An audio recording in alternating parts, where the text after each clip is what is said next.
Arrivé donc en Algérie, donc je me retrouve au milieu des musulmans et dans le désert. Et là, je vois les musulmans, mais pas comme je l'espérais. Je demande le premier jour arrivé sur place, je voudrais faire la prière dans la mosquée. On me dit, il n'y a pas de mosquée. C'est la grande surprise. Pas de mosquée. Non, non, non, on prie chacun dans sa chambre. Alors là, j'étais affecté. Je dis non, c'est faire tout ce voyage, arriver là-bas et puis pas. Bon. Malèche, comme on dit, là-bas, ça fait rien. On va. Mais ça, il y avait un pincement de cœur quand même. Parce qu'on doit se réunir entre frères pour faire la prière, une prière obligatoire. Et petit à petit, parlant avec les frères, on a réussi à faire un petit groupe et à prier à 3, à 4, à 5, pour finir par monter une petite mosquée en bois, toute petite mosquée en bois, et à la fin faire l'Éden pour l'appel de la prière. Et en fait, la mosquée, à la fin, se trouvait partiellement remplie, petite mosquée de campagne, quoi, partiellement remplie, et les frères heureux de pouvoir se retrouver ensemble. De là, je faisais des invocations encore, pour demander à Allah qui me donne la possibilité de me trouver dans un autre pays ou d'un autre endroit où on peut pratiquer davantage et mieux la religion. Pas comme là, pas comme ici. Et le chantier se trouve plus ou moins terminé, enfin approche, et on m'invite à partir dans la même société pour un autre chantier, et on me dit, est-ce que ça t'intéresse d'aller en Jordanie? Jordanie, avec les mêmes conditions, comme j'ai invoqué Allah dans le désert et la mosquée à côté, avec l'imam qui est un très très bon ami, sur lequel il m'a davantage guidé dans le chemin de l'islam pour suivre l'islam correctement et au mieux. Voilà, donc les invocations d'Allah, elles sont exaucées. Et dans cette mosquée-là, je demandais encore à Allah, j'ai dit, peut-être je peux avoir mieux encore. Tu peux me donner encore mieux dans mes invocations. Je trouve encore plus l'islam plus fort encore, mieux. Et aujourd'hui, je suis arrivé en Arabie Saoudite. Alhamdoulilah. Donc vraiment, on comprend à travers ces propos qu'il est important pour le musulman de s'en remettre à Allah, de se tourner vers lui pour l'invoquer, pour le prier, et qu'il est véritablement le guide. Et que si on est sincère, nécessairement il nous mettra sur le droit chemin. Et il écartera de la voie donc les gens qui pourraient porter préjudice. Je vais me permettre de poser d'autres questions, Ibrahim. Donc peut-être plus en rapport avec l'actualité. Quel est votre regard sur l'islamophobie et sur le débat aussi de l'identité nationale en tant que Français de souche converti à l'islam? Là, je suis un peu mal placé pour répondre. N'étant que très peu ou très rarement en France, je rentre que pour quelques vacations, quelques périodes de vacances très courtes. Je ne me mélange pas trop à la société et je suis un peu en marge même. Bon, sur l'islamophobie, je me rends compte que quelque part, c'est cyclique.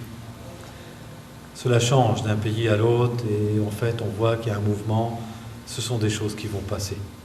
Pour moi, politiquement, toutes ces atteintes à l'islam en Europe et essentiellement en France aussi, ce sont des passages de courte durée.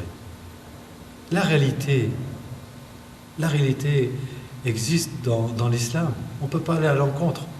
Donc la vérité reviendra forcément, qu'on le veuille ou non. Pour moi, c'est seulement cette réponse que je peux répondre sur l'islamophobie. D'accord. Donc, à ma connaissance, vous ne parlez pas le chinois. Non. Et pourtant, j'ai entendu dire que vous avez converti 2 Chinois à l'islam depuis votre arrivée en Arabie. Alhamdulillah. Donc, comment vous y prenez-vous? Et aussi, est-ce que vous tirez profit des méthodes de prêche du christianisme, ayant étudié le séminaire? Ou bien est-ce qu'il y a désormais une approche radicalement différente pour inviter les gens à embrasser l'islam?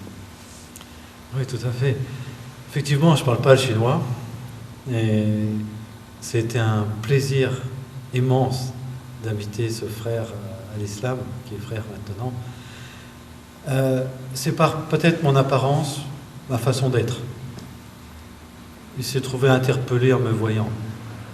C'est vrai qu'il n'est pas commun de voir au milieu de gens où j'ai l'habitude de travailler avec des Coréens, Philippins, Népalais et autres étrangers. Je ne suis pas habillé de cette manière-là, mais je garde ma barbe, je garde ma foi.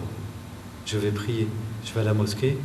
Cela l'a interpellé à un moment donné. Il m'a vu faire mes va-et-vient à la petite mosquée qui se trouve la salle de prière. Et à un moment donné, j'ai su qu'il était étranger, qu'il était là. Je l'ai pris au départ pour un Coréen. Aux Coréens, je donnais déjà des livres pour les inviter à l'islam.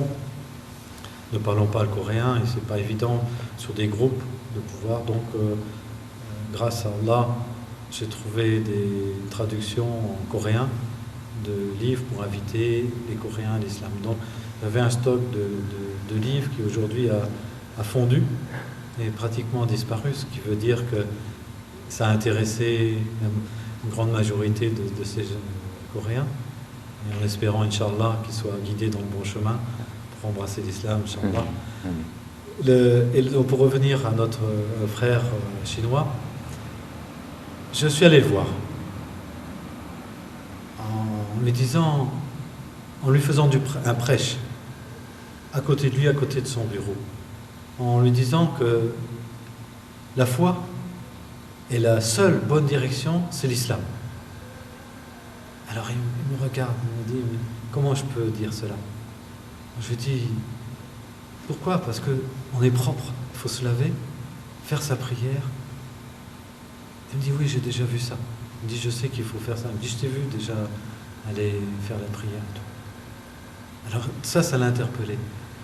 Il me dit, mais j'ai un peu de connaissances dans l'islam. Et un autre frère qui l'emmène à Riyad, qui faisait le va-et-vient, entre le chantier, ça faisait environ 140 km aller, 140 km retour, avec un frère égyptien.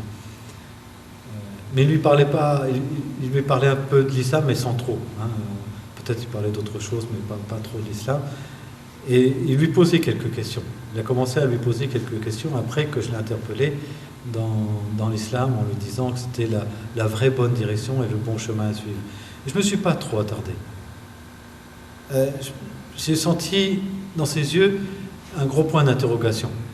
Je dis, oui, mais je ne peux pas parler comme ça, je n'ai pas de livre, j'ai rien. J'ai une petite connaissance, je n'ai pas une grande connaissance de l'islam, comment je vais faire pour bien le guider? Puis là, je me suis rendu compte que Shaitan,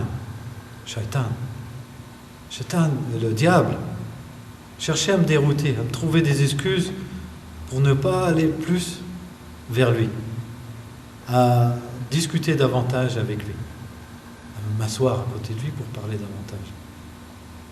Et à un moment donné, le lendemain, j'ai dit, attends, Brahim, il faut retourner le voir. Il est intéressé, je n'ai pas le droit de le laisser. C'est une condition. C'est une condition d'un musulman d'inviter les gens à l'islam, d'inviter, pas les forcer, mais au moins les inviter correctement et dans le droit chemin. Donc je suis allé le revoir et je lui ai donné un livre que j'ai trouvé en chinois, traduit en chinois, avec une partie du livre, évidemment, dedans, à la fin, qui est marqué « Ashhadu la ilaha illallah, ashhadu an Muhammadan Rasulullah ». Et I tell him, là, je lui dis de cette manière-là. Il dit non, c'est pas comme ça. Très surpris, donc j'étais très surpris. Il dit non, c'est marqué plus court. La ilaha illallah. Ah oui. Donc il commençait déjà à répéter. Il avait eu le temps de lire un peu le livre. Et je lui ai dit, c'est la première des conditions pour devenir musulman. De croire en un seul Dieu, seul et unique. Et le prophète Mohammed et le messager d'Allah. C'est la première des conditions pour être musulman. Je lui dis, est-ce que tu es prêt à accepter l'islam par rapport à ce que tu as connu? Il me dit oui. Alors je lui dis, tu répètes après moi. Et il a répété après moi la shahada. Allah Akbar. Donc en fait, vous discutiez en anglais, hein, si je comprends bien. Oui, en anglais, d'accord. Masha'Allah. Et aussi, ce qui m'interpelle dans ce récit aussi, c'est qu'à un moment donné, il a fallu le brusquer. Quelque part, il a fallu le mettre devant le fait accompli, lui déclarer que la vérité est l'islam, pour qu'il se pose les questions. Je me suis rappelé un peu moi-même dans ce sens-là, en disant, si quelqu'un m'avait pu m'inviter à l'islam, j'aurais embrassé certainement bien plus tôt avant. Et ça, c'est donc une erreur que je demande à Allah d'éviter de faire, pour inviter les gens à quelque moment que ce soit. Quelque moment que ce soit, le jour, la nuit, et n'importe où, et n'importe qui, même celui qui boit. Lui demander qu'il cesse de boire, pour prononcer, mais même celui qui boit. Un exemple.